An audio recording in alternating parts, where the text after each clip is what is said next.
시간이 되었으므로 2021년 1월 17일 세 번째 주일 예배를 시작하기 전에 찬양으로서 주께 영광을 돌리겠습니다. 앞뒤 전후 좌우에 계신 성도님들께 서로 인사하는 시간 갖겠습니다. 한 주간도 평안하셨죠? 잘 오셨습니다.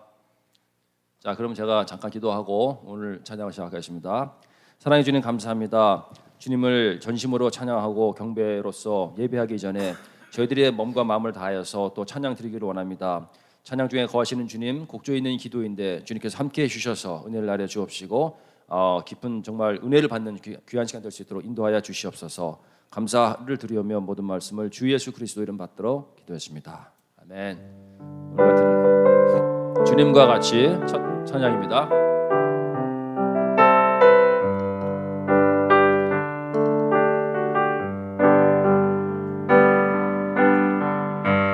주님과 같이 내 마음 만지는 분은 없네. 오랜 세월 찾아 난 알았네. 내겐 주밖에 없네. 주 자비 강같이 흐르고 주 손길 치료하네. 고통받는 자녀 부으시니 주밖에 없네. 주님과 같이 주님과 같이 내 마음 만지는 분은 없네. 내 마음 만지는 분은 없네. 오랜 세월 찾아 난 알았네. 내게 주밖에 없네. 주님과 같이 주님과 같이 내 마음 만지는 분은 없네. 내 마음 만지는 분은 없네. 오랜 세월 찾아 난 알았네. 내겐 주밖에 없네. 주 자비 강같이 흐르고 주 자비 강같이 흐르고 주 손길 치료하네. 아멘. 고통받는 자녀 부으시니 주밖에 없네. 주밖에 없네. 주님과 같이 내 마음 만지는 분은 없네. 오랜 세월 찾아 난 알았네. 내게 주밖에 없네. 네, 그 다음 노래는 주님 나를 부르시네. 원곡은 물 위를 걷는 자입니다.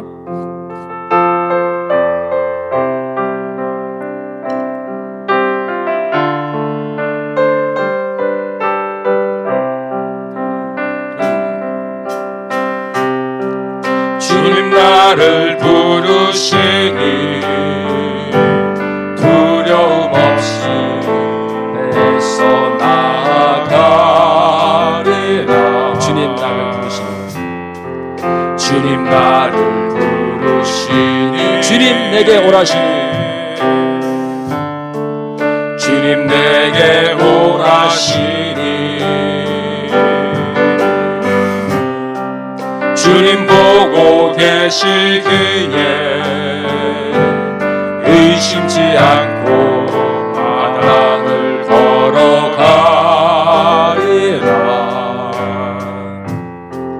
주님 보고 계시기에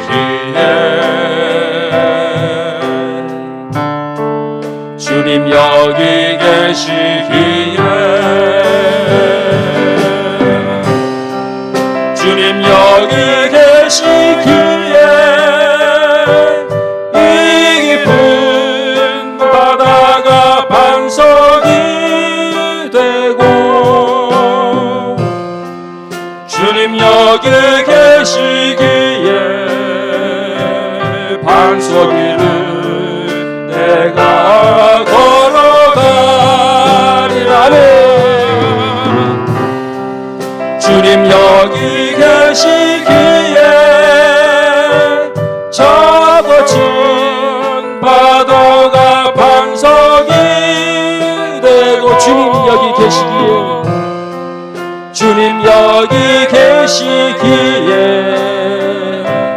반석 위를 내가 걷습니다. 주님 나를 부르시니 주님 나를 부르시니 두려움 없이 애써 나아가리라. 주님 나를 부르시니 주님 나를 부르시니 주님 내게 오라시니 주님 내게 오라시니 아멘. 주님 보고 계시기에 의심치 않고 바다를 걸어가리라. 주님 보고 계시기에 주님 보고 계시기에 주님 여기 계시기에 주님 여기 계시기에 이 깊은 바다가 반석이 되고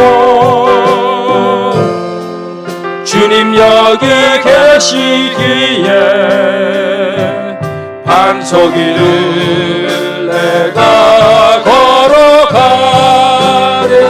주님 여기 계시기에 주님 여기 계시기에 적어진 파도가 반석이 되고 주님 여기 계시기에 주님 여기 계시기에 반석 위를 내가 걷습니다. 반석 위를 걸으시는 여러분 되시기를 바랍니다. 마지막 그 힘차게 박수를 주시면서 주와 같이 길 가는 것 부르시겠습니다. 주와 같이 길 가는 것 즐거운 일 아닌가. 우리 주님 걸어가신 발자취를 걷겠네. 한 걸음 한 걸음 주 예수와 날마다 날마다 우리는 걷게. 아멘. 어린아이 같은 우리 미련하고 약하나 주의 손에 이끌리어 생명길로 가겠네. 한 걸음 한 걸음 주 예수와 날마다 날마다 우리는 걷겠네. 꽃이 피는 들판이나 험한 골짜기라도 주가 인도하는 대로 주와 같이 가겠네. 한 걸음 한 걸음 주 예수와 날마다 날마다 우리는 걷게. 다 같이 일어나서 부르시겠습니다. 해도 같이 우리들도 천국에 올라갈 때까지 주와 같이 걷겠네. 한 걸음 한 걸음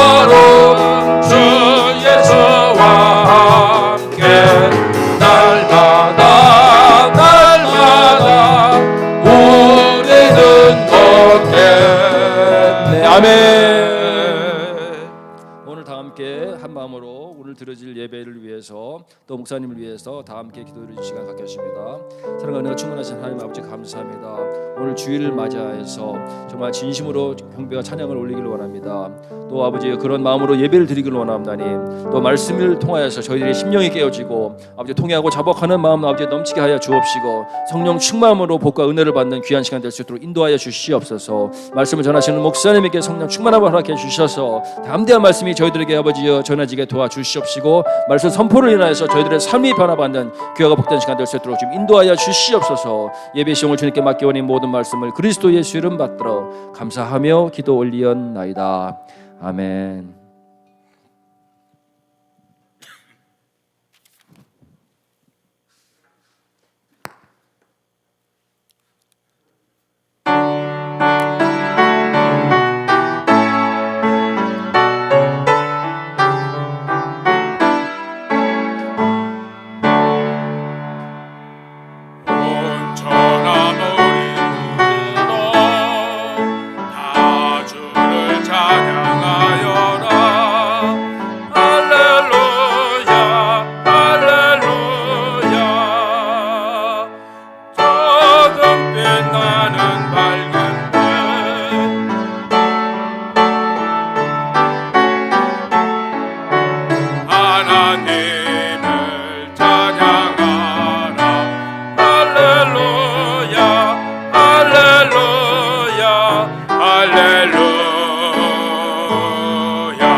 나타내어서 하나님을 찬양하라. 할렐루야 할렐루야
다 함께 하나님 아버지께 기도드리시겠습니다. 은혜로우신 아버지 하나님, 자비와 사랑이 충만하신 거룩하신 아버지 하나님께 영광과 감사와 찬양을 드리옵나이다. 코로나 바이러스와 영적인 갈등, 정신적인 유혹과 환난 중에서도 저희들을 사망의 음침한 골짜기에서 지켜주듯이 주의 막대기와 지팡이로 인도 보호해 주신 은혜에 감사드리옵나이다. 이제 주의 존전에 나와 겸손히 머리 숙이고 손을 모아 주님의 은덕을 기리고 주님의 성스러운 이름을 예배하고자 이 자리에 앉았나이다. 주님, 저희들의 마음과 생각에 겸손함을 더하사 내가 이 교회에서 누구인가에 초점을 맞추는 것이 아니라 나는 이 교회의 지체와 한 성도로서 봉사하며 돕는다는 생각으로 낮아지게 하옵시고, 주님께서 부족하고 부족한 저희들을 끝까지 사랑하시고 믿어 주었듯이 저희들 또한 서로를 믿고 서로의 수고에 무한 신뢰를 보내는 지체로서 삼아 주옵소서. 주님, 오늘 주님께서 주시는 영의 양식인 말씀을 드릴 때 우리의 완고함과 완악함이 깨어지고 큰 깨달음과 감동이 있게 하옵시고, 말씀을 전하시는 목사님께 성령 충만함을 허락하셔서 요나와 침례 요한의 외침 같은 강하고 담대한 말씀의 선포가 되어지게 하옵소서. 말씀을 듣고 깨달아 2000년 전 베드로가 예수님을 의지하여 물 위를 걸었듯이 저희들도 세상에서 살지만 세상 풍조에 휩싸이거나 동요하지 않고 세상 위를 오히려 밟고 걸어가는 담대함과 믿음을 허락하옵소서. 주님, 저희들에게 자녀들을 허락하셨습니다. 같이 식구가 되어 살라고 주신 가족인데 품 안에 있던 품에서 떠나갔던 가족으로서 좋은 추억을 만들어가는 지혜를 주시고 믿음의 유산과 전통을 물려줄 수 있도록 귀감을 보이게 하옵소서. 다음 주에 있을 이 주임 예배에도 함께하여 주옵시고 남은 한 달도 주님의 복과 은혜 안에서 늘 주님과 동행하게 하실 것을 믿사오며 살아계시고 역사하시는 주 예수 그리스도 이름 의지하여 감사하며 기도드려 싸움나이다. 아멘.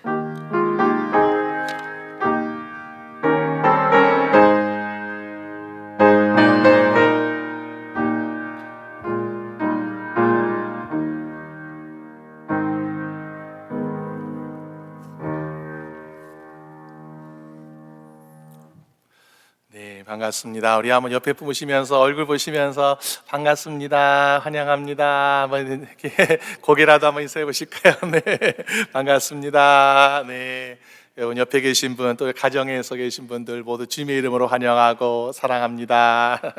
네, 우리 귀의 소식 함께 보시겠습니다.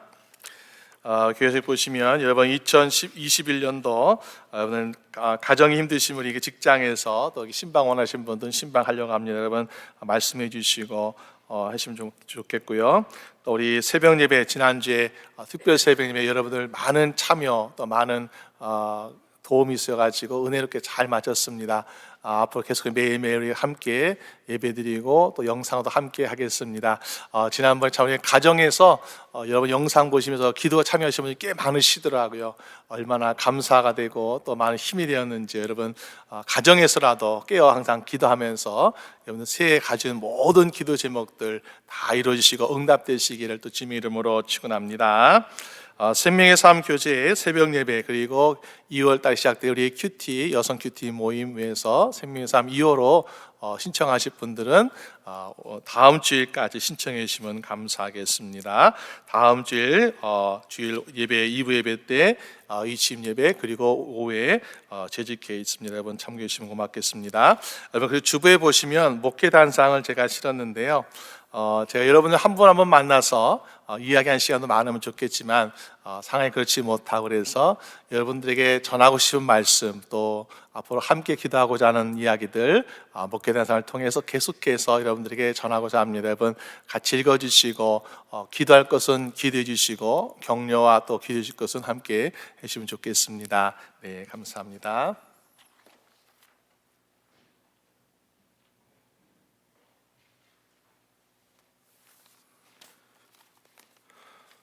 다 함께 드려진 헌금을 위해서 기도드리겠습니다. 우리의 선한 목자 되시는 주님, 갈 길을 몰라 헤매이는 양떼 같은 우리의 삶을 외면하지 않으시고 가장 좋은 곳으로 인도하여 주심을 믿습니다. 주님의 인도하심 가운데 이 어렵고도 혼란스러운 시절에도 날마다 일용할 양식과 참 바람을 피할 수 있도록 하시고 섬김과 배움과 사랑을 저에게 허락하시고 또한 저에게 주신 사명을 각자의 자리에서 잘 감당할 수 있는 삶의 자리를 허락해 주심을 감사드립니다. 제약이 많고 유한한 이 땅의 삶이지만 주님이 차고 넘치도록 채워주심을 기억하며 주님께서 허락하여 주신 소유의 일부를 다시 주님께 드리오니 주님 이 예물을 기쁘게 받아주시옵소서. 주님께 드린 이 예물이 우리들이 성령의 임하심을 받아 땅끝까지 예수님의 증인이 되어 하나님의 나라를 이 땅에 이루어가는 일에만 올바르게 사용되게 하시고 예물을 드린 주님의 백성들을 기억하시사 더 큰 은혜와 사랑으로 채워주시옵소서. 이 모든 말씀 예수님의 이름으로 봉헌 기도드렸습니다.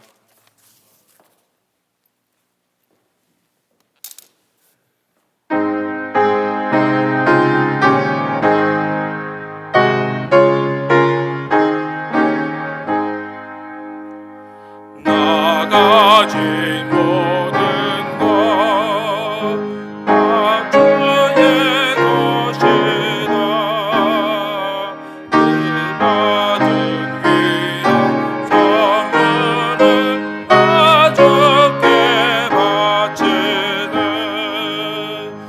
풍성하는 주님에게 주시니 그 축복하신 감사의 전열매들이세.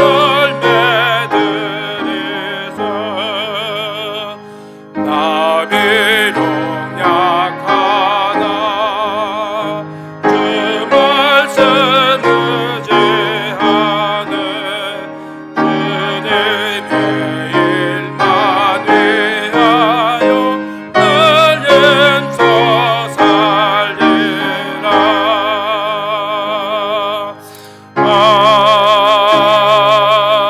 아멘.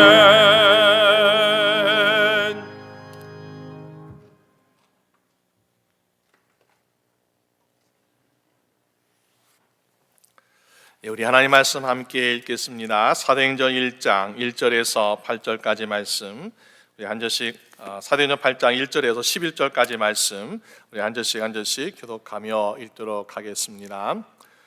데오빌로여, 내가 먼저 쓴 글에는 무릇 예수의 행하시며 가르치시기를 시작하심부터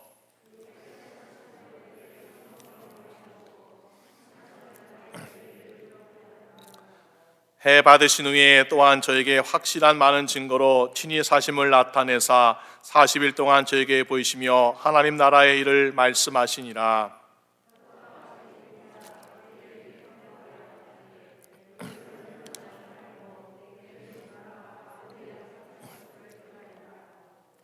요한은 물로 침례를 베풀었으나 너희는 몇 날에 못되어 성령으로 침례를 받으리라 하셨느니라.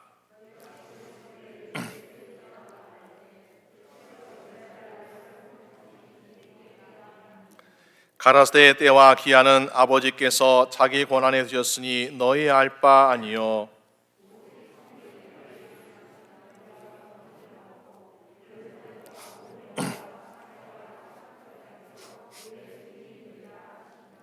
이 말씀을 마치시고 저희 본 데서 올려가시니 구름이 저를 가리워 보이지 않게 하더라.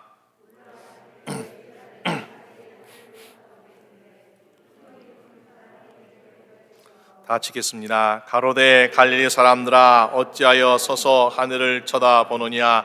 너희 가운데서 하늘로 올리신 이는 예수는 하늘로 올라가심을 본 그대로 오시라 하였느니라. 아멘. 네, 감사합니다. 우리 함께 읽은 말씀 가지고 오직 성령이 임하시면 이라는 제목으로 함께 말씀을 나누고자 합니다. 옛날에 이어령 씨가 쓴 책에 이런 글이 있었습니다. 어느 시골에 작은 소년이 있었는데요, 할아버지께서 긴 수염을 가지고 다니시는 것을 보면서 참 궁금해했어요. 무엇을 궁금했냐 하니까는 할아버지께 여쭤보는, 할아버지 혹시 밤에 주무실 때에 그 수염을 이불 위에 내놓고 주무십니까? 아니면 이불 안에 덮고 주무십니까? 라고 물었습니다. 근데 할아버지가 고민을 생각해 보더니 이거 뭐라고 대답해야 할지 자기도 기억이 잘 나지 않는 거예요. 그래서 그날 밤에 집에 가서 이제 이불을 덮고 생각해 보았습니다. 이불 위에 수염을 내놓고 자니까 뭔가 좀 허전한 것 같고, 또 이불을 덮고 자니까는 수염에 답답한 것 같고, 자기가 30년 동안 수염을 길렀는데 이게 답답한 건지 허전한 건지 잘 모르고 지냈다라는 그런 이야기가 있습니다. 오늘 우리가 살아가는 신앙생활도 혹시 그렇게 살아가고 있는 것은 아닌지요? 우리가 예수를 나의 구주로 믿고 영접할 때에 성령님께서 각 사람에게 임하시지 않습니까? 그런데 성령님은 꼭 우리 어떤 성령의 은사, 방언, 체험 이런 거 해야 우리가 성령님께서 우리에게 오시고, 우리가 지금은 성령님이 함께 하시 않는 것이 아니야라는 그런 의심을 할 때가 있습니다. 그러나 요한복음 3장 8절 말씀하기를 바람이 이물을 불매 내가 그 소리를 들어도 어디서 오며 어디로 가는지 알지 못하나니 성령으로 난 사람은 다 이러하니라 라고 말씀하고 있습니다. 성령님은 바람 가운데 오기도 하시고요, 아침 햇살에 오기도 하시고, 또 이슬비처럼 오기도 하시는 것을 보게 돼요. 그래서 한 모양으로 오시는 것이 아니라 여러 모양으로 오시기 때문에 과연 내가 성령님께서 함께하고 계시는가 잘 느끼지 못할 때가 있습니다. 그러나 분명한 사실은 성령님은 주를 믿는 모든 그리스도인들에게 임하시는 주님이신 줄로 믿으시길 바랍니다. 그래서 우리가 예수를 고백할 때, 나의 주를 고백할 때에 성령님께서 찾아오신다는 것입니다. 오늘 여러분들의 그래서 우리가 이 성령 충만한 삶을 사는 가운데에 놀라운 인생의 변화가 일어나게 되는 것을 보게 돼요. 한 지역뿐만 아니라 한 나라도 또 세상도 이 성령 충만한 사람들 때문에 변하게 됩니다. 그래서 우리가 성령이 임하실 때에 어떤 일을 하고 있습니까?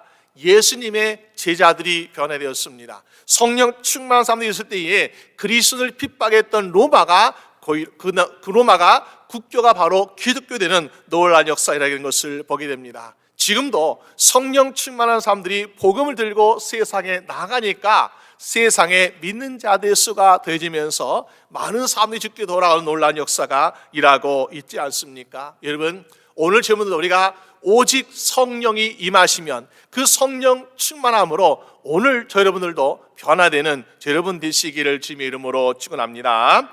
그래서 우리의 삶 가운데 오직 성령이 임하시면 어떤 변화가 일하게 될까요? 세 가지 말씀 보려고 하는데, 먼저는요, 두려움이 사라지게 되는 줄로 믿으시 바랍니다. 사람마다 두려워하는 것이 각각 다릅니다. 어떤 사람은 담을 두려워하기도 하고요, 어떤 사람은 또 사람을 두려워하기도 합니다. 어떤 사람은 어떤 도둑을 두려워하기도 하고, 여러마다 두려워하는 것이 다 다릅니다. 그러나 우리가 가장 공통적인 것, 그것은 바로 죽음 아니겠습니까? 오늘, 내일 또 언제일지 모르는 죽음이 우리 모두에게 다가올 텐데 우리가 이 죽음을 다 두려워하고 있는 것을 보게 돼요. 그래서 예수님의 제자로 보니까는 죽음이 두려웠어요. 예수님께서 십자가에 잡혀서 돌아가신 그 모습 보면서 우리도 그럴 수 있구나, 그래가지고 그들이 각자 도망치면서 숨는 생활을 하고 있었습니다. 그렇게 예수님을 3년 동안 쫓아다니고 예수님의 기적을 체험하고 말씀 듣고 능력 체험했는데, 그러나 막상 고난이 닥쳐오니까 아이고 무서워라, 죽음이 두려워서 숨고 도망치는 제자들의 모습을 볼 수 있습니다. 그럴 때 우리가 두려움이라는 것은요, 우리가 가장 신뢰해야 될 주님조차 배신하게 만드는 그런 일을 하게 되는 것을 보게 되지 않습니까? 그러나 오늘 성령이 임하시면 어떻게 된다고 말씀하고 있어요? 성령이 임하시면 능력을 받는데 하늘의 권능과 또 우리가 하늘의 능력을 함께하는 능력을 받는다라고 말씀하고 있습니다. 그래서 그 능력은 우리에게 어떻게 역사하시는가 보니까는 우리가 변화되는 삶을 살게 한다. 그래서 사도행전 2장 4절 말씀 보니까는 저희가 다 성령의 충만함을 받고 성령이 말하게 하심을 따라 다른 방언으로 말하기를 시작하니라. 모두에게 성령 충만함이 임했습니다. 마가의 다락방에서 오순절날 예수님께 하신 그 약속을 붙들고 기도하다 보니까는 성령의 충만함을 체험하는 놀라운 일이 그들에게 일었던 것을 보게 됩니다. 그 중에서 우리가 한 사람을 예로 든다면은 예수님의 수제였던 베드로가 가장 큰 변화가 있지 않았겠습니까? 그가 생명을 처음 하기 전까지는 예수를 모른다고 3번이나 부인했던 사람입니다. 한마디로 두려움의 늪에 빠졌던 사람이 허우적거리면서 아무도 구해줄 수 없는 두려움의 늪 속에 빠져가지고 예수님을 모른다고 하였습니다. 그런데 성령 충만이 되었을 때 보니까 어떻습니까? 그는 변화되었어요. 죽음을 두려워하지 않습니다. 고난과 핍박 무서워하지 않습니다. 그래서 그 예수를 십자가에 못 박으랬던 그 유대인들에게 예루살렘에서 복음을 전하는 거예요. 예수 그리스도는 살아나셨습니다. 예수 그리스도는 하나님의 아들이십니다 하면서 그들에게 복음을 전할 때에 베드로뿐만 아니라 듣는 사람들도 성령에 감동하시며 가지고 우리가 어찌할꼬 우리가 하나님의 아들을 십자가에 못 박았습니다. 어떻게 하면 이 죄를 용서받을 수 있겠습니까? 하면서 회개하고 수많은 사람들이 침례받는 놀라운 역사가 일어나고 있지 않습니까? 여러분, 누가 그렇게 한 것입니까? 베드로가 한 것입니까? 아니죠. 두려움의 늪에 빠져있던 베드로를 성령님께서 건져주신 말미암아 하늘의 권세와 능력으로 놀라운 역사가 일어난 줄로 믿으시 바랍니다. 여러분, 우리는 그리스도인이에요. 나는 예수 믿습니다. 나는 그리스도인이라고 이야기하고 있지만은 사단이 볼 때에 똑같은 그리스도인은 아니라고 볼 것입니다. 왜 그럴까요?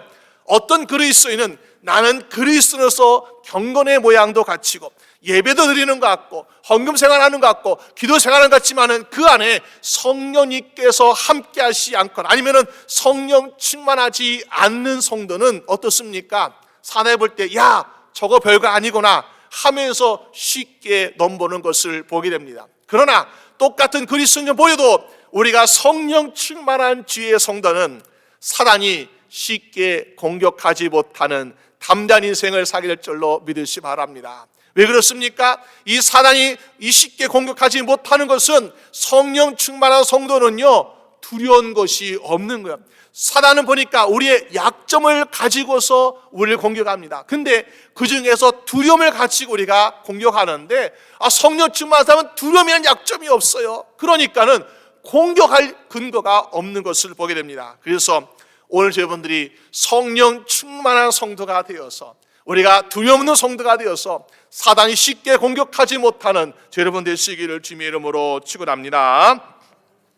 오늘 여러분 인생에 우리는 두려움을 이기려면 성령 충만해야 합니다. 내가 두려움을 이기기 위해서 난 이런 것도 해보고 저런 것도 해보고 이거에서 우리가 이기는 것이 아니라 오늘도 나와 동행하시는 성령님, 오늘 나를 지켜주시는 성령님, 오늘 나에게 힘주시고 능력 주시는 성령님이 함께 하시기 때문에 나는 사단이 무섭지 않아요. 나는 사람이 무섭지 않아요. 나는 물질과 권세가 무섭지 않아요. 왜? 성령님께서 날 인도하고 계시는데, 성령님께서 함께하고 계시는데 무엇이 우리를 두렵게 만들겠습니까? 여러분, 베드로가 보니까 그전에는 두려워가지고 벌벌 떠는 사람이었어요. 근데 그가 복음을 전하면서 대상과 바리새인과 사두개인들이 그를 잡아다가 야 너는 예수 전하지 마라 그렇게 협박하고 핍박하였지만은 이 베드로가 말하기를 나는 보고 들은 것을 말할 수밖에 없습니다. 내가 사람 앞에서 사람들 눈치 보면서 말하지 않는 것보다 하나님 앞에서 옳은 말 하는 것이 맞지 않습니까? 하면서 그들에게 죽음을 두려워하지 않고 당당하게 이야기하는 모습 보면서 그들이 깨닫는 거예요. 오히려 반대로 대상과 바리새인과 사두개인들이 베드로가 저런 사람이 아니었는데, 베드로는 벌벌 떠는 사람이었는데, 베드로는 예수를 모른다고 부인했던 사람인데 아니 저렇게 어떻게 바뀌었어 하면서 그들도 당황하는 모습을 우리가 볼 수 있지 않습니까? 여러분, 우리가 성령 충만함으로 두려움을 이기고 나아갈 때에 우리의 모든 막는 장애물들이나 방해하는 것이나 핍박하는 것이나 오히려 그들이 벌벌 떠는 놀라운 역사가 일어난 줄로 믿으시기 바랍니다. 바로 성령님께서 함께할 때 우리는 두려움에 살아가게 되는 것을 보게 됩니다. 또 우리 인생 가운데 보니까 우리가 성령 충만할 때에 어떤 일을 하게 되겠습니까? 성령 충만할 때에 우리는 바로 증인의 삶을 살게 되는 것을 보게 됩니다. 여러분, 우리가 증인이란 것은 어떤 삶일까요? 어떤 사건이나 어떤 모습을 보고 들은 것을 전하는 사람을 우리가 증인이라고 이야기합니다. 근데 때로는요 증인의 삶을 우리가 피하고 싶을 때가 있어요. 내가 보고 들은 것을 전하면은 나에게 손해가 임할까봐, 아니면은 내가 어떤 보복을 당하고 어려움이 생길까봐 나는 증인의 삶을 살기 싫어요 하면서 증인을 회피하는 사람이 있습니다. 그런데 여러분 생각해 보세요. 증인이 증인의 삶을 다 하게 되면 어떻습니까? 어떤 사람이 막 억울하게 감옥에 가는 그 입장에서 법정에 서게 되었어. 원래는 죄를 짓지 않았는데 법정에 서게 되었는데 정말 이 삶은 누가 봐도 도둑 같아 보이고 누가 봐도 살인자 같아 보이는데 증인이 나타나가지고 아닙니다. 저 사람은 훔치지 않았습니다. 아닙니다. 저 사람은 사람을 죽이지 않았습니다 하고 증인이 증언해 주게 되면요, 그 사람은 억울하게 법정에 서게 돼도 어떻게 돼요? 무죄로 그가 판결나지 않습니까? 근데 반대로 어떤 사람은요, 이렇게 무죄 정말 억울하게 왔는데 증인이 나타나지 않는 거예요. 왜? 증인이 무서워서 또 자기 마음에 꺼리는 마음이 있어서 나타나지 않을 때에 결국 그 사람은 억울하게 감옥을 수년, 수십 년 하는 것을 종종 보게 됩니다. 그러니까는 증인의 역할이 얼마나 중요한가라는 것을 알 수 있습니다. 여러분, 선자 요나가 있습니다. 하나님께서 선자 요나에게, 야 요나야, 너는 저기 니느웨 성에 가서 하나님의 말씀을 전하라 이렇게 말씀하셨어요. 근데 요나가 보기에 니느웨는 내가 갈 땅이 아니다라고 생각했거든요. 왜? 그는 아시리아의 수도였고 그리고 그것은 이스라엘과 적국 관계인 그런 나라였기 때문에 내가 그 사람들에 가서 미리 경고할 필요가 뭐가 있겠어. 하나님께서 이미 심판하시겠다고 계획하셨으니까 시간만 지나면은 그들은 멸망당할 거야 하면서 얼마나 요나 마음속에는 뿌듯하고 있었을까요? 그러면서 하나님께신 사명을 다하지 아니하고 그는 니느웨로 가지 아니하고 반대로 도망치는 모습을 볼 수 있지 않습니까? 여러분, 만약에 요나가 계획했던 대로 니느웨 가지 않고 도망치는 것을 성공했더라면 어떻게 되었을까요? 성경에 보니까는 니느웨는 좌우를 분별하지 못하는 12만 명의 이상의 사람들이 있었다라고 성경은 말씀하고 있습니다. 요나가 니느웨 가지 않았다면요, 요나의 계획대로 성공했더라면요, 니느웨는 적어도 12만 명의 이 사람이 거기에서 멸망당했을 것입니다. 그런데 하나님은 요나를 붙드시고 혼내시는 거예요. 야 요나야, 내가 분명히 니느웨 가서 말을 전하겠는데 너 왜 전하지 않았어? 여러분, 요나가 어떤 생각 가졌습니까? 하나님, 그것은 옳지 않은 거예요. 내 생각이 옳은 거라고 생각하지 않았겠어요? 하나님 말씀하시기를 뭐라고 말씀하셨겠습니까? 요나야, 네가 옳고 그른 것을 판단하지 마라. 하나님께서 옳고 그른 것을 판단하시는 거야. 너는 나의 말에 순종해야 돼. 그래서 요나를 깨우쳐가지고 물고기 뱃속에서 사흘 동안 정말 얼마나 회개하게 만듭니까? 그리고 니느웨 성에 가서 하나님 말씀대로 40일 지나면은 이 성이 멸망하리라, 하나님께서 멸망시킬 것이라고 경고를 주게 됩니다. 그런데 놀랍게도 니느웨 성에 있는 사람들이 어떻게 했어요? 왕으로부터 신하나 백성들로부터 또 짐들까지 죄를 뒤집어쓰게 하고 회개하고 금식한 말미암아 하나님께서 구원해 주시는데 좌우를 분별하지 못하는 12만 명의 사람들이 멸망당하지 아니하고 구원함 얻게 되는 놀란 일이 일어나고 있지 않습니까? 누구 때문에? 한 사람의 증인이 말씀대로 순종하고 따랐기 때문에 그런 구원함의 역사가 일한 줄로 믿습니다. 여러분, 그래서 우리는 나도 증인이다라는 사명을 가지고 살아야 돼요. 내가 오늘 증인의 삶을 가지고 예수 그리스도의 복음을 전해야 되는데 그 12만 명 가운데 그는 나와 상관없는 사람이야, 나를 미워하는 사람이야, 나와는 절대 관계가 없는 사람이기 때문에 그 뒤에 살든지 죽든지 나는 상관없어, 이런 마음 가지면요 증인의 삶을 감당하지 못해요. 근데 그 12만 명 가운데에 나의 부모가 있을 수 있어요, 나의 자녀가 있을 수 있어요, 나의 형제자매가 있을 수 있습니다. 그렇기 때문에 그 중에 한 명의 나와 관계된 사람이 있기 때문에 나는 그에게 복음을 전하는 것을 쉴 수가 없습니다. 내가 이 증인의 사명을 포기할 수 없습니다. 이 증인의 사명을 감당해야만이 나도 구원받고 그들도 구원받고 함께 구원받는 역사가 일어나지 않겠습니까? 여러분, 하나님께서 왜 그들까지 구원하려고 하십니까? 에스겔서 18장 23절 말씀 보니까 나 주 여호와가 말하노라, 내가 어찌 악인의 죽는 것을 조금인들 기뻐하랴. 그가 돌이켜 그 길에서 떠나서 사는 것을 내가 기뻐하지 아니하겠느냐. 이것이 바로 하나님의 마음이라는 것.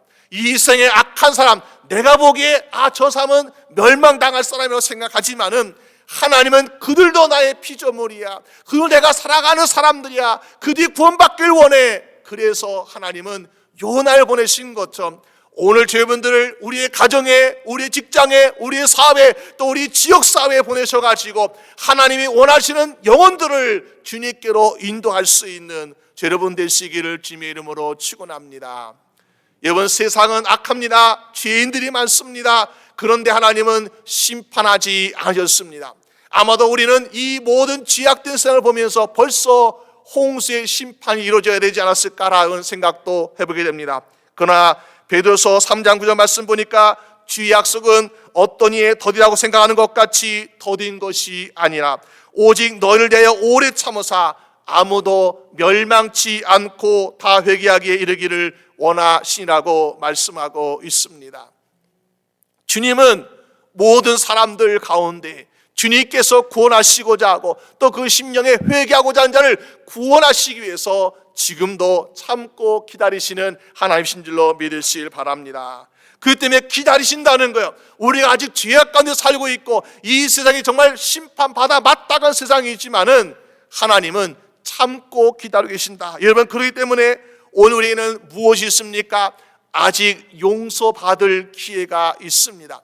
아직 구원받을 기회가 있다는 것입니다. 나뿐만 아니라 내 가족 중에, 내 형제자매 중에, 내 이웃 중에, 그 이 멤피스 지역에 있는 한인들 가운데서도 아직 주님께 돌아올 자가 있음을 주님이 아시기 때문에 주님은 기다리고 계신 것 아니겠습니까? 여러분, 그 한 영혼을 불쌍히 여기는 마음으로, 그 한 영혼이 나와 관계된 삶인 것을 우리가 깨닫고 또 나의 정말 가족 같은 삶을 생각하고 우리가 증인의 삶을 다하게 될 때에 오늘 저희의 삶 가운데서 정말 놀라운 하나님의 구원의 역사가 함께 일어날 줄로 믿습니다. 여러분, 그러면서 8절 말씀 주시는 말씀이 무엇입니까?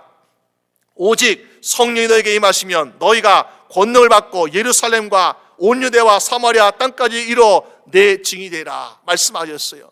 그런데 여러분, 사마리아가 멀어서 못 갑니까? 물론 사마리아 가깝지 않습니다. 또 온 세상 가는데 너무나 먼 거리예요. 그러나 우리는 지역적인 문제도 있지만은 중요한 것은 우리 마음 생각의 편견, 제한, 이런 정죄하는 것, 이런 것 때문에 우리의 발걸음이 쉽게 움직이지 않는 것을 보게 됩니다. 유대인들도 보니까 생각으로 이런 생각 가졌어요.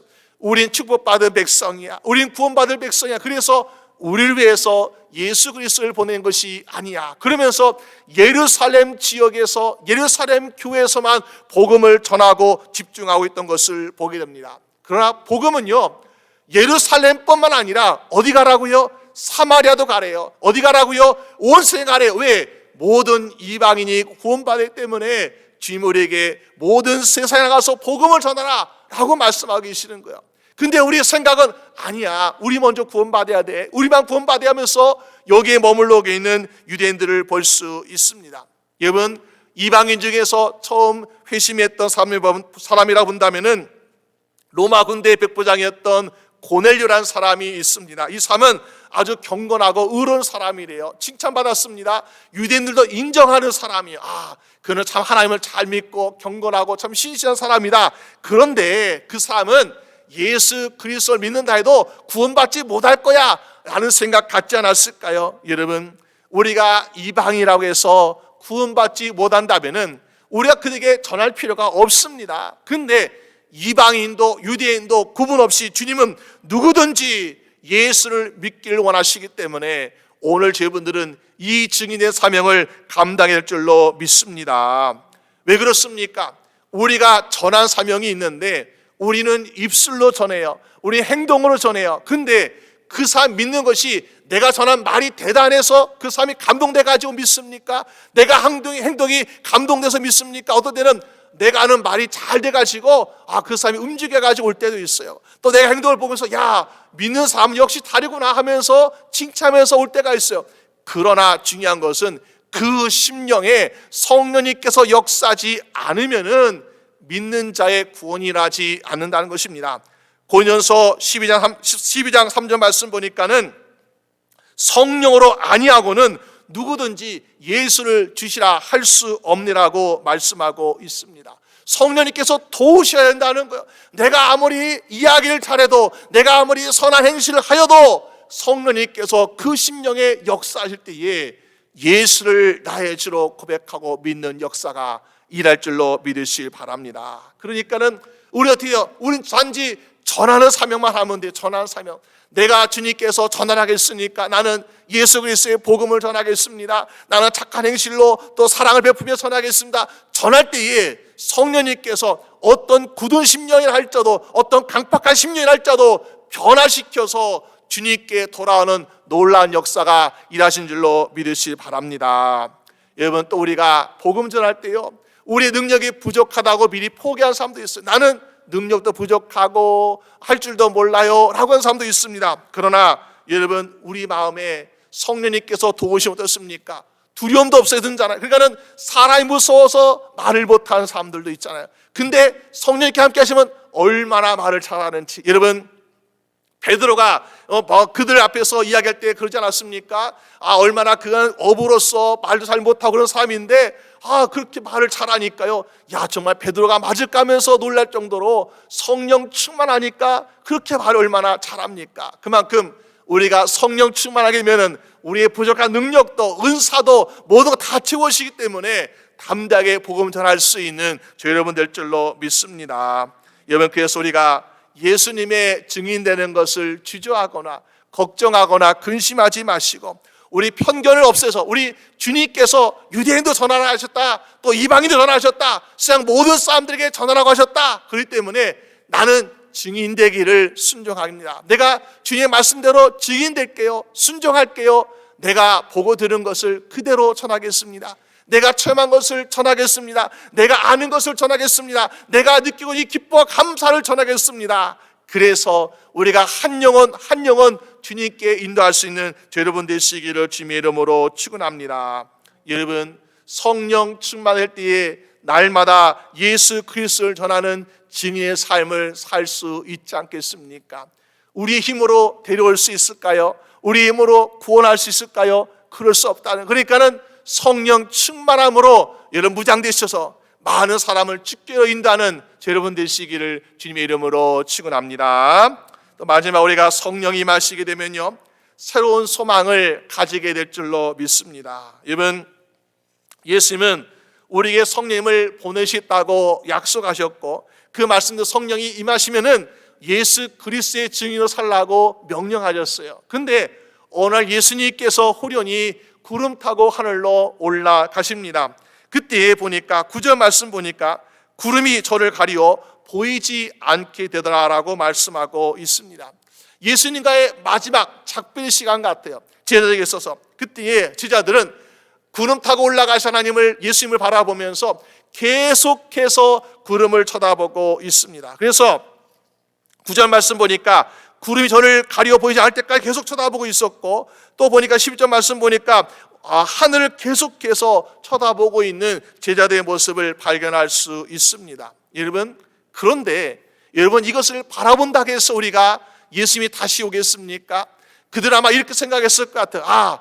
지금 예수님께서 구름 타고 올라가시는데 곧 내려오시겠지 하면서 아마 하늘을 계속 쳐다보고 있지 않았을까요? 여러분, 물론 주님께서 곧 내려올 수 있지만은, 그러나 예수님께서 우리에게 말씀하시는 것은 무엇입니까? 구름 타고 올라가신 예수님께서 지금 당장 내려오지 않더라도 우리에게 명령하신 사명을 다하라고 말씀하고 계신 줄로 믿으시 바랍니다. 여러분, 예수님께서 십자가의 고난과 죽음을 당하실 때에 제자들은 무서워서 도망치고 숨었습니다. 근데 예수님께서 이제는 죽음을 이기시고 부활하시어 나타나셨어요. 그 제자들에게 나타나시면서 손에는 못자국을 바라보라, 옆구리에 창자는 곳을 만져보라 하시면서, 내가 죽음을 이기고 살았어. 그때에 예수님의 제자들은 어떻게 생각했습니까? 그래, 이제는 문제 없구나. 우리가 예수님이 십자가에 달려도 할 때는 이제는 끝장났구나 생각했는데, 이제는 소망이 없다 생각했는데, 예수님께서 살아가셨으니까 죽음을 이기신 분은 예수님밖에 없어. 그러니까 로마가 아무리 핍박하다도 우리는 걱정 없어.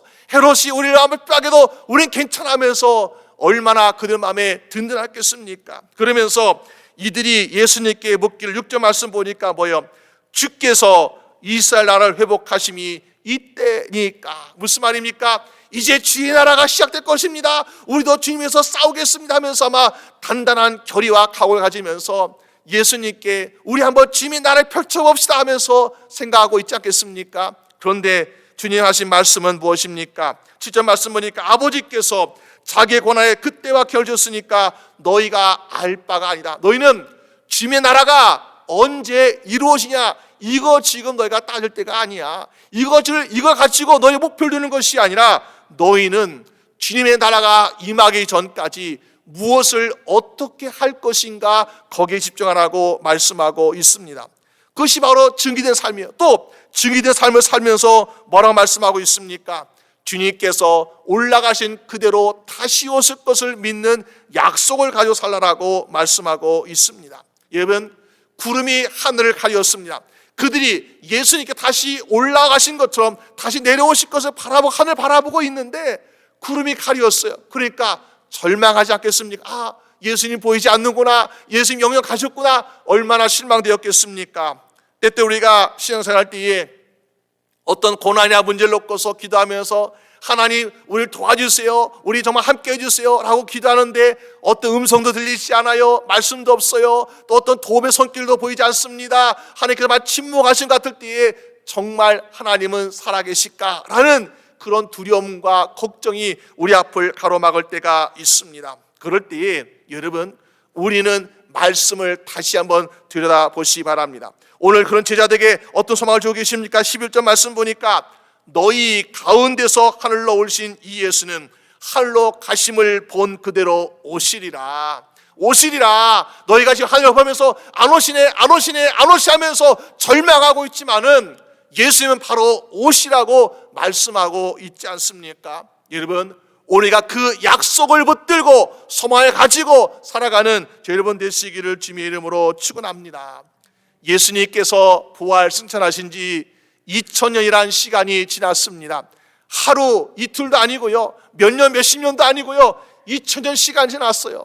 그러면 우리가 포기할 만하잖아요. 그런데 우리 믿음의 성도들은 포기라는 것을 모릅니다. 왜 그렇습니까?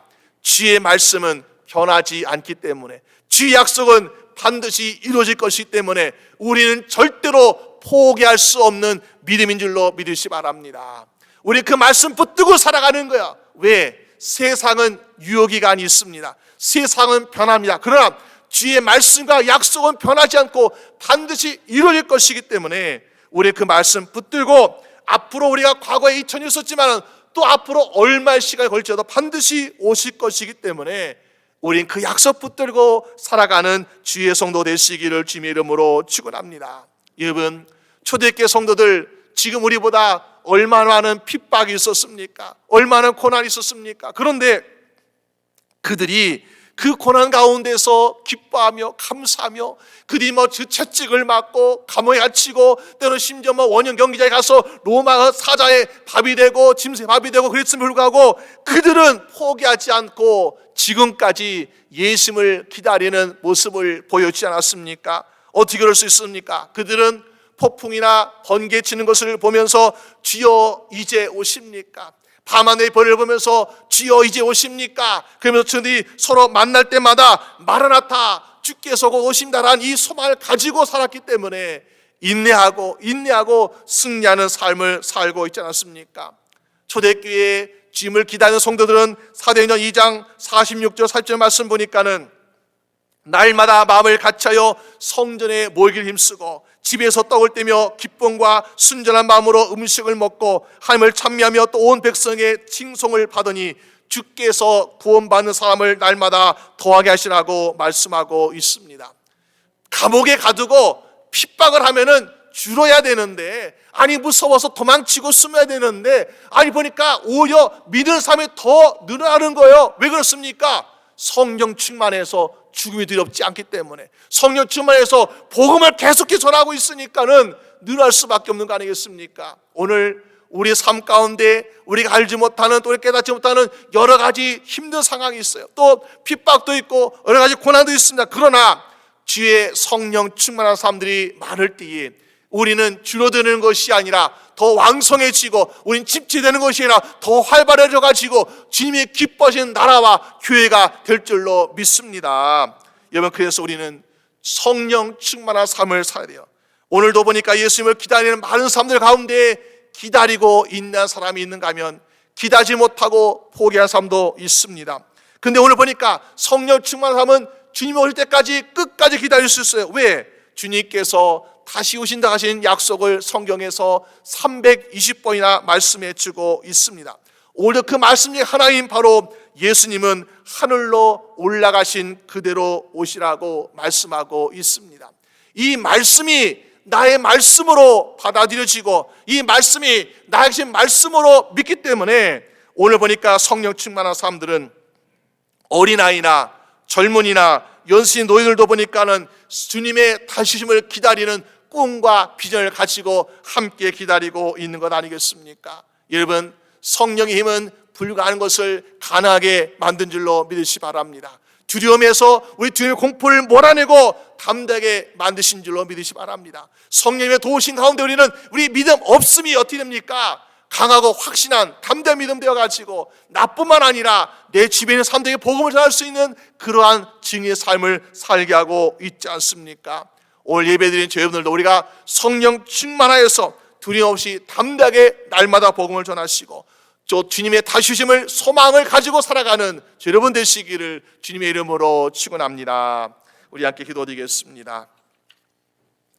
이 시간 우리 함께 같이 기도하기를, 함께 기도할 때 하나님, 우리가 물질을 구하고 또 은사를 구하고 능력을 구하지만은 정말 오늘 우리가 이 시대에 믿음으로 살아가기 위해서는 또 주님 오시는 그날까지 인내하기 위해서는 성령님 우리에게 임하여 주시옵소서. 성령 충만하게 하여 주시옵소서.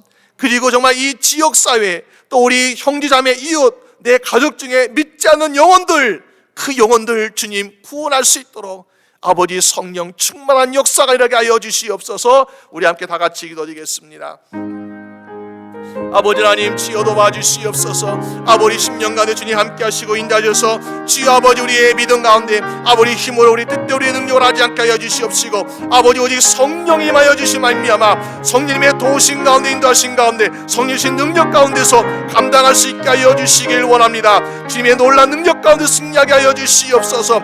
아버지의 능력도 구하고 은사도 구하고 아버지 모두 구하지만 그러나 먼저 우리 주의 성도 소리가 세상을 이기기 위해서는 사단의 괴계를 이기기 위해서는 성령 충만한 성도가 되기를 원합니다. 담대하게 하여 주시옵소서. 성령 충만한 아버지 죽음을 드려하지 않게 하여 주시옵시고 증인의 삶을 살게 하여 주시옵시고 주님의 다시 오심을 기다릴 수 있는 소망의 삶을 살게 하여 주시옵소서. 아버지 하나님 도와주시길 원합니다. 우리 사랑하는 모든 주의 성도 아버지 함께 하셔서 주여 날마다 성령 충만한 가운데 아버지 모두 이기고 승리하는 삶을 살 수 있도록 인도하여 주시옵소서. 성령님 아버지 이 시간에 함께 하시고 아버지 예배 가운데 함께 하시고 주여 우리 심령 가운데 함께 하셔서 가정에서 직장에서 교회에서 세상 어디에서나 주여 주의 사람으로 아버지 담대하게 살아갈 수 있도록 인도하여 주시길 원합니다. 주여 아버지 함께 하여 주시옵소서. 아버지 하나님 주여 감사합니다. 우리의 모든 삶을 주장하시고 인도하시며 아버지 보호하시고 지켜주심에 감사합니다. 비록 우리의 눈앞에 예수 그리스도가 십자가에 못 박혀 돌아가실지라도 아버지 그 절망적인 순간에서 우리에게 소망을 주시기 위해서 성령님을 보냈음을 지어 믿습니다. 아버지 믿음의 성도들 세상을 바라보며 두려워하지 않게 하여 주시옵소서. 사람 보며 두려워하지 않게 하여 주시옵시고 권력을 바라보며 두려워하지 않게 하여 주시옵소서. 아버지 마음에 이 두려움의 늪에서 건지시는 분 성령님 함께 하여 주시옵소서. 성령님 우리의 가정에 함께 하여 주시옵시고 우리 직장과 우리 교회에 함께 하여 주시옵소서. 날마다 내 힘으로 살지 않게 하여 주시옵시고 성령 충만하게 하여 주시옵소서. 성령 충만함으로 거룩한 삶을 이루어 주시옵시고 능력의 삶을 이루어 주시옵시고 복된 삶을 이루어 주시옵소서. 주여 내 가족 중에 믿지 않는 영혼을 주여 기억하여 주시옵소서. 내 산 형제자매 가운데 믿지 않는 자를 기억하여 주시옵소서. 내 이웃 중에 믿지 않는 자를 기억하여 주시옵소서. 이 멤피스 지역에 믿지 않고 멸망에 이르는 자를 기억하여 주시옵소서. 그들을 위해서 내가 직위를 담당해야 되는데 두렵습니다. 부족합니다. 연약합니다. 주여 성령 충만함으로 담대하게 그들에게 복음을 증가하여 그들 심령에도 역사하여 주셔서 주님께 돌아오는 자가 늘어나게 하여 주시옵시고 구원받는 자가 늘어날 수 있도록 인도하여 주시옵소서. 아버지, 우리가 구원받는 것으로 만족하지 마시고 우리 함께 구원받고 함께 천국 가는 것으로 영광 돌리게 하여 주시옵소서. 그러기 위해서 우리 아버지 하나님, 우리 모든 심령에 성령 충만함 도하여 주시길 원합니다. 우리 사랑하는 성도들, 아버지 모든 핍박, 어려움, 고난 가운데서 아버지 주님을 잘 기다리고 있습니다. 그러나 우리가 하루 이틀 잘 기다리는 것으로 우리가 만족하지 마시고 주여 주님이 오시는 그날이 언제인지 모르니 그날까지 잘 기다리고 인내할 수 있도록 성령 충만함으로 도하여 주시옵소서. 성령의 도우심으로 인내하게 하여 주시옵시고 성령의 도우심으로 모닥한 계기를 싸워 이기며 기다릴 수 있도록 주여 도와주시옵소서. 모든 것 주님께 감사드리옵고 우리 주 예수 그리스도의 이름으로 기도드립니다. 아멘. 우리 함께 일하셔서 잘 모시겠습니다.